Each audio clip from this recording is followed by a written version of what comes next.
Well, hello there, everybody. How you doing? And thank you for tuning in to Wicked Digger and joining us all here on Silver City Saturdays. If this is the first time you've came to my channel or seen Silver City Saturdays, well, we post a video every week on Saturday mornings, starting with Brian from Silver Assassin Metal Detecting at 7:30 a.m. Eastern Time. We appreciate you all being here.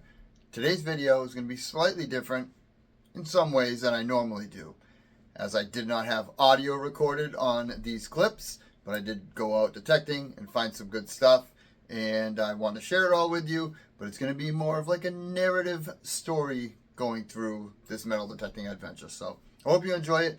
Maybe I'll never do one like this again. Maybe I will again if you guys all comment below and let me know what you think of it. And if you would like to see something like this again, maybe I'll do it once in a while. But either way, I hope you enjoyed the video, and I thank you all for being here very much. So here we are. This old land, Brian from Silver Assassin Metal Detecting and myself, in just this green grass and our Nocta Legends. We're going to head out there, see what we can find. You never know what's going to happen. Now I'm out here with the big LG35 coil. This has been an amazing coil. Works really good. Even in trash, it separates pretty well when you swing slow. This ground is pretty clean. Very sandy soil too. But I'm chasing after a 26 VDI here. And at a 26 VDI and that number, that tone, this could be anything. I'm hoping for a button. That would be great. I love buttons. I always swing over the hole in the plug after you pop the plug to see where it is. This one seems like it's down inside the hole still. So we're going to chase it down inside there, see what we can get. It was still 26, 27 VDI, so that's good. Sometimes when you pop the plug and the numbers change drastically, no, it's not good anyhow. Just a bullet shell. All right, let's keep going. Getting about a 35 VDI here. Sounds really good. Another one of those things you just never know. And this is what we got. If you're not sure what this is, and I know it could be tricky when you're looking at it, but this is part of a ruler. Now that circle in the middle would have been the center point where it pivoted, and it would have been usually two spots where there would have been a ruler and it folded in half. Pretty cool. Now this next signal had really good numbers in the 30s, even reaching up to the 40s, a little bouncy, but you'll see that after I pop the plug here, it turns up to about 44, 46, still bouncing a little bit. But a really, really good tone, really good numbers. And again, you never know. It could be anything. Sounds just like a coin. Those numbers could be, a Lincoln cent or something like that. But again, you never know. This one took me a little while to get to, so I kind of sped up this clip here. But we found it, and it's a bird band. That's why it was kind of jumpy, because of the shape it is. It kind of goes off the shape of a coin. And being aluminum, well, aluminum is a great conductor, and it always sounds good on a metal detector. So a lot of times bird bands sound like coins or just sound really good until you find out what they are. Now this next signal, another 40s, 45, bouncing. A lot of targets bounce, especially depends on the way they're oriented in the ground, depends on what kind of soil you have. All kinds of things can vary. They don't always sound good. The VDI numbers aren't always solid. Just a guideline for Lincoln cent. Yep, you never know. But it was about the same numbers as that bird band, so you got to dig it all. All right, so this next signal, 46, 47, very solid VDI. Bounced up to 50 real quick, like one time. But it was really solid, 46, 47. Sounded a lot bigger than a coin. So you never know. It could be something that's big and deep. It could be something that's shallow and small. You just got to get in there and dig and find out. And we found out that this is what it is. I don't know what it is. An old big washer or spacer of some sort. So this next signal is a little bouncy, but it was very high VDI, like a 45, 46 again. And this definitely sounded like a coin to me, and it took me a little bit to get to. It was down there pretty good. I'd say about 7 inches or so anyhow. And, it wasn't a coin. which I'm always good with because I enjoy finding relics and stuff. And we finally got onto something good for the day. I'm going to pull it out here in just a second. We are finally locking in to our first good relic. A button. It's a flat button. It's missing the shank, but nevertheless, it's a cool little flat button. And I'm always happy with a button. This is a pretty early to mid 1800s, but I'd say it's an early 1800s flat button. There's been a lot of colonial stuff taken out of here and a lot of 1800 stuff, and I'd say this is early 1800s. Very happy with that. All right, now this one, another one, about 40s, 36, bouncing around a little bit again. And I know why, because it's a very odd shaped item, and but it's good brass material, and it's not a button, but this thing is pretty cool, and I still haven't identified 100%, so I could use a little help from you all, and let me know what you think. It has a really cool border on the outside of it, and I think maybe it had something to do with horse tax stuff, maybe. I'm not positive. I don't know. It's pretty cool anyhow. I like it, and it's a cool relic. So if you have any ideas, let me know. Let me know below, in the comments what you think that possibly could be.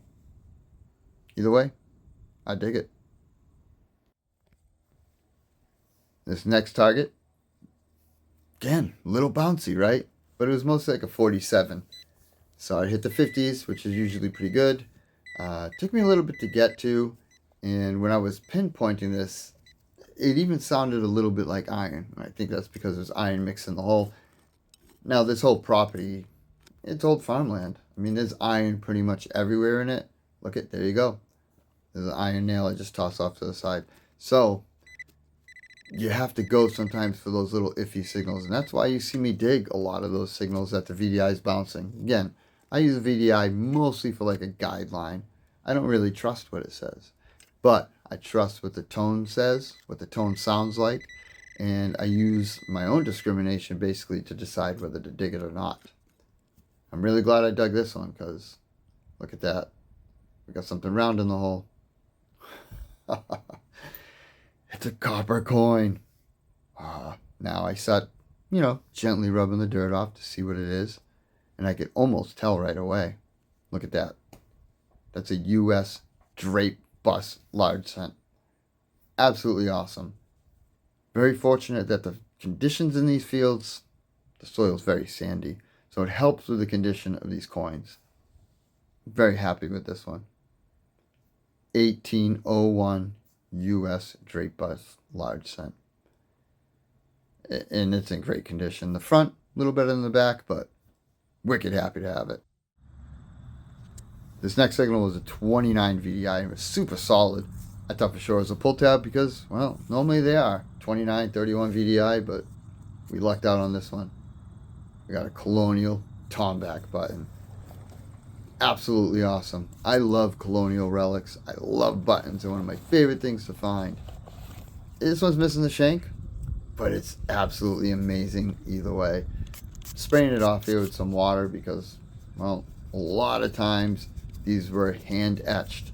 There's been some really cool designs that have been found on Tomback buttons like this. This one, unfortunately, was just plain and dirty, but cleaned it up a little bit. Enjoy it. It's a sweet relic that I love to be able to put inside my pouch. This next signal, it was about a 38 to 40 VDI. This is part of an oil lantern assembly, so that other piece that I showed first was like where the wick would go up, and this was the knob. This is where you would turn to adjust the wick and, adjust your flame. Here's another one of those VDIs. This was like a 25, 26 VDI. Geez, those could be really anything. And a lot of times it's little pieces of canned shrapnel or, tiny bits of aluminum and stuff like that sound like this. Kind of like a nickel or gold. It can sound like that. Although, depending on the size of your gold ring, It could be like a 19 VDI or it could be a 56. You never know. So once again, you have to dig it all. You just never, ever know. And I like digging these low tones and mid tones and stuff like that because that's where you find a lot of relics and stuff. So it's not a relic, it's a coin. And it's a buffalo nickel. Absolutely awesome. And this one's, again, in pretty good condition because of the sandy soil.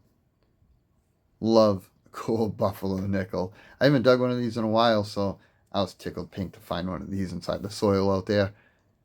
Let's keep going, find some more history. Now this one here, a really good VDI. I was like, this could be silver. It was like 46 to 52. Really, really super good tone. And those high tones, you just never know. So I decided to dig this one live. Of course, I sped it up a little bit because it took me some time to find. Sometimes with that big coil, I'm still getting used to it. And, you know, pinpointing where the item is can be a little tricky because the coil's so big. And I tried to dig a small hole initially. Well, it was in the sidewall here. So, about to pluck it out and find out what it is here. But, you know, sometimes it happens. You chase items around in the ground and sometimes it's worth it. Sometimes it's not. In this case, it was worth it. I was pretty excited what we pulled out here because we got another button. This one's pretty ornate too. It's got like a flower built into it. The back, it was a two-piece. The back of it got broken off. But look at that. Like a sunflower or a sun. It just wicked cool. Very interesting button. Absolutely love it. I'll find buttons all day long. Anything. Relics are the best. Now, I already dug this one up. It was a 37 VDI. It was actually like a 38 more solidly before I pulled it out. And we've got an Indian head scent. I love Indian head scents. These things are just so cool. I mean, we kind of find them everywhere. At least they're somewhat common around here. I've dug tons and tons and tons of them, but I just never get tired of them. All right, here we go. Speeding up this clip because, well, it wasn't a live dig, but this thing was down in there. Sounded great. 40s VDI. Sounds like a copper or at least a coin, maybe a dime. We're hoping for silver or a copper again. Who knows, but we got to dig it all and find out. It's the only way. But it sounded great. Had to dig it up. After all, could be something absolutely epic. And it is something round. So that's pretty good. It's a good start. Let's get the dirt off and see what it is. It's Abraham Lincoln. Oh no. Hey, it's a wheat cent at least. Glad we didn't end on a Lincoln memorial. That would have been a bummer. It's the first Wheatie all day, so not too bad. We had a great day. Can't complain. Well, everybody, that's it for the video. I hope you enjoyed the hunt. Got out and saved some history. Got a beautiful 1801 Drape Bust large cent in just incredible condition. Who wouldn't want something like that, right? Colonial 1700s Tomback button. Some other bobs and bits. Took a little bit to get going, but once we started finding stuff, we were doing pretty good. So I really appreciate you tuning in. Make sure you follow Nate next at Cape Cod Magnet Crew. And unfortunately, this may be his last weekend here on Silver City Saturdays, as he's going to be moving his videos to Thursday nights just before he goes live. So he'll be doing a Thursday night premiere, and then he'll be doing a live show on Thursdays. It's a little better for him for timing. I mean, we're all busy. Totally understand it. And please give him a follow over there. We will shift times and everything we have to do between Brian, myself, Josh, and Paul. Paul doesn't always post videos, but he does when he can, and we'd like to create content and appreciate you all being here. So thank you so much for that. I just wanted to give a quick shout out also to my very first channel member, Risha from Bone Dead Heathens. Now, if anybody doesn't know Risha, she's the wife of James from Iron Antler Adventures. So please definitely follow them, follow James, follow their channel. He also goes live every Wednesday night, typically for the most part anyhow. Sometimes they do take a night off, which we all need sometimes. So thank you very much, Risha. You were my first member of my channel. I really appreciate your support. And I thank you all very much that come by and support the channel and watch the channel. And I hope you all have a wicked, wonderful weekend.